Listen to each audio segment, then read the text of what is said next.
یہ اب بڑا اہم معاملہ ہے، لیکن آپ نے تمام حلقوں میں اپنے امیدوار تو نہیں کھڑے کیے، لیکن آپ کا الائنس بھی بہرحال وہ تھا، تو اس کے بعد جو نتائج آتے ہیں لیکن اس پہ بھی ایک سوال کیا جائے گا۔ لیکن اس وقت جو منی فاروق صاحب آپ بات کریں، ہم ہنگ پارلیمنٹ کی بات کر رہے تھے، آپ کہہ رہے تھے آزاد امیدوار بہت اہمیت اختیار کر گئے ہیں۔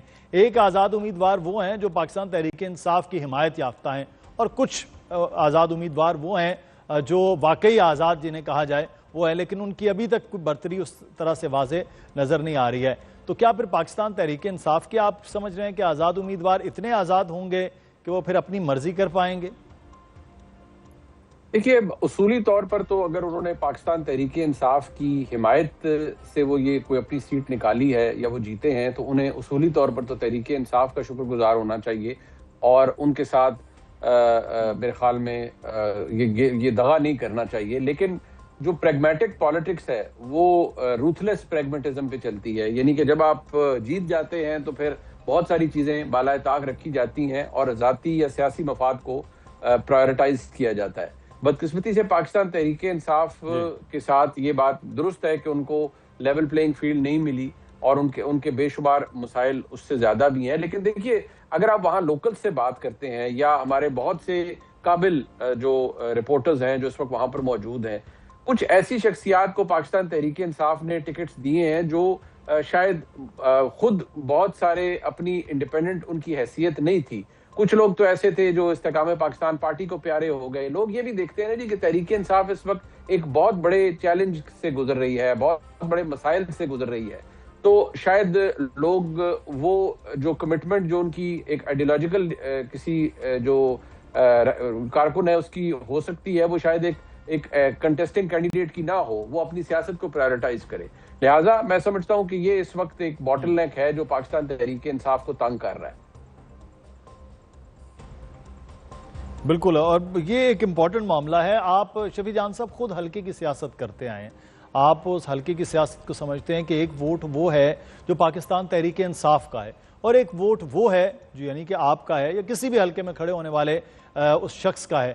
تو آپ کے ایک سٹرونگ کینڈیڈیٹ پوری پارلیمان میں موجود تھے، وہ سارے کے سارے بہت سے ان میں سے اکثریت استحکام پاکستان پارٹی کو پیارے ہو گئے، وہ اس جگہ جا کے بیٹھ گئے۔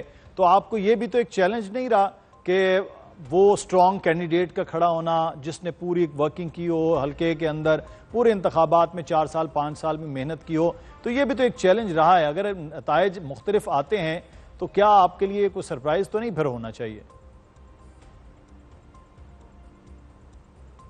دیکھیں مدثر صاحب، جہاں تک امیدواران کی بات ہے تو آپ نے پچھلے الیکشن کو فالو کیا ہوگا کہ 8 فروری کو عمران خان صاحب نے تمام تر چیزیں جو سیاست میں ہوتی ہے اس کو مائنس کر دیا تھا۔ آپ نے دیکھا ہوگا کہ الیکٹیبل کی سیاست کو عمران خان صاحب نے ختم کیا۔ پھر آپ نے یہ بھی دیکھا کہ پنجاب میں برادری کا ایک ووٹ ہوتا ہے، تو اس نظام کو بھی عمران خان صاحب کی سیاست نے ختم کیا۔ یہ جو آپ نے دیکھا ہوگا کہ 8 فروری کو تو عام لوگ کھڑے تھے، جتنی بھی بڑے بڑے نام تھے وہ تو تحریک انصاف چھوڑ کے چلے گئے تھے یا چھڑوا لی گئی تھی تحریک انصاف۔ عام لوگوں کو، عام ورکرز کو ٹکٹ دیا گیا۔ ہمیں 4 کروڑ ووٹ پڑا فارم 45 پہ، اور فارم 47 پہ بھی ہمیں لگ بھگ 2 کروڑ ووٹ پڑا 8 فروری کو۔ پارلیمانی نظام میں سب سے بڑی پارٹی اس وقت پاکستان تحریک انصاف ہے، حتیٰ کہ ہمارے مینڈیٹ ہم سے چھینا گیا، ہماری سیٹیں ہم سے چھینی گئی، لیکن اس کے باوجود پارلیمنٹ کی سب سے بڑی پارٹی جو ہے وہ تحریک انصاف ہے۔ خیبر پختونخوا میں جس طریقے سے مینڈیٹ ہمیں ملا وہ تاریخی تھا۔ پنجاب میں ہماری گورنمنٹ تھی، اب بلوچستان میں ہم سے مینڈیٹ چھینا گیا۔ جو کراچی کی 20 سیٹیں ہیں اس میں 19 سیٹیں فارم 45 پہ ہم جیتے ہیں، اور پیپلز پارٹی اور MQM میں تقسیم کی گئی۔ تو یہ جو ایک مت بنائی گئی ہے، یہ تمام تر چیزیں عمران خان صاحب نے مائنس کر دی ہے۔ اب یہ ایک مت بنائی جا رہی تھی کہ جو آپ نے دیکھا بھی ہوگا، بات بھی ٹھیک ہے کہ پچھلے 3 الیکشن میں گلگت بلتستان میں جس کی فیڈرل میں حکومت ہوتی ہے وہاں پہ وہ حکومت بناتا ہے، گلگت بلتستان کی عوام ان کو ووٹ دیتی ہے۔ پھر آپ نے اس بار پولیٹیکل انجینئرنگ دیکھی ہوگی کہ ہمارے بہت سے لوگوں جب ہماری وہاں پہ گورنمنٹ تھی اور خالد خورشید صاحب کو ہٹایا گیا تو پولیٹیکل انجینئرنگ کی گئی، کئی لوگوں کو اٹھا کے کسی پارٹی میں شامل کیا گیا۔ پھر ابھی استحکام پاکستان پارٹی پہ ہمارے کافی لوگوں کو شامل کروایا گیا۔ لیکن بات بڑی واضح ہے کہ عوام جو ہے وہ تحریک انصاف کو ووٹ دیتی ہے، عوام جو ہے وہ عمران خان صاحب کو ووٹ دیتی ہے، عمران خان صاحب کے ساتھ وہ جڑے ہوئے ہیں۔ اور پچھلے 3 سالوں میں جب سے عمران خان صاحب جیل میں ہیں، پاکستان کے لوگوں کے دلوں میں وہ گھر کر گئے ہیں۔ ابھی آپ گلگت بلتستان کی سچویشن دیکھ لیں کہ جس سختی میں تحریک انصاف نے یہ الیکشن لڑا، ہماری پارٹی پہ پابندی، پرچم پہ پابندی، ریلی پہ پابندی، جلسے پہ پابندی، گرفتاریاں، جو بندہ اپنے ایریا میں تھوڑا بہت اثر و رسوخ رکھتا تھا، جس کے پاس 100 200 300 ووٹ ہوتا تھا، اس کو گرفتار کر لیا جاتا تھا۔ یہ 8 فروری کو بھی یہ ساری چیزیں ہمارے ساتھ ہوئی ہیں، تو ہم بہت کچھ سیکھے ہیں 8 فروری سے، اور یہی بات میں بارہا دہرا رہا ہوں کہ گلگت بلتستان میں ہم نے وہ غلطیاں نہیں کرنی جو ہم 8 فروری کو کر چکے ہیں۔ ہم اپنی غلطیوں سے سیکھنے کی کوشش کر رہے ہیں۔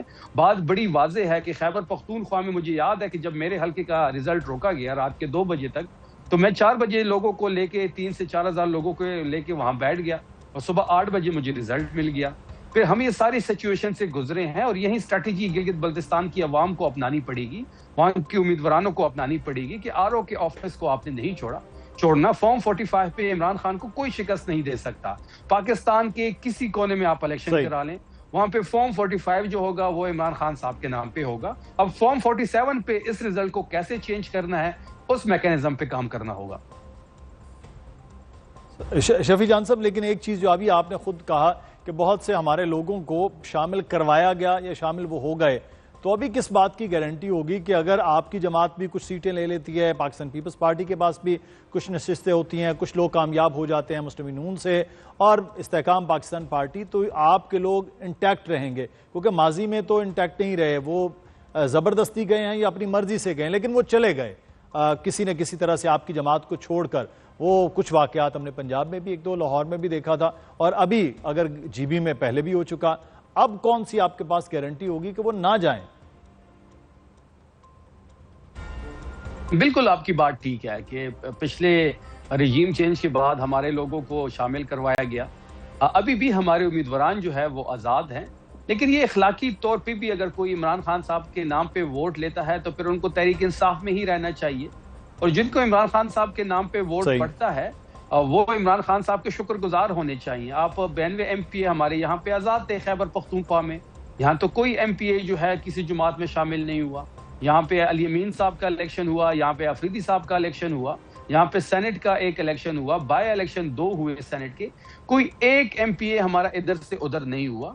تو اب یہ اخلاقی فرض بھی بنتا ہے، اور پھر آپ جس کے نام پہ ووٹ لیتے ہیں اسی کے ساتھ آپ کو سٹک بھی رہنا پڑتا ہے، آپ نے حلقوں میں بھی جانا ہوتا ہے۔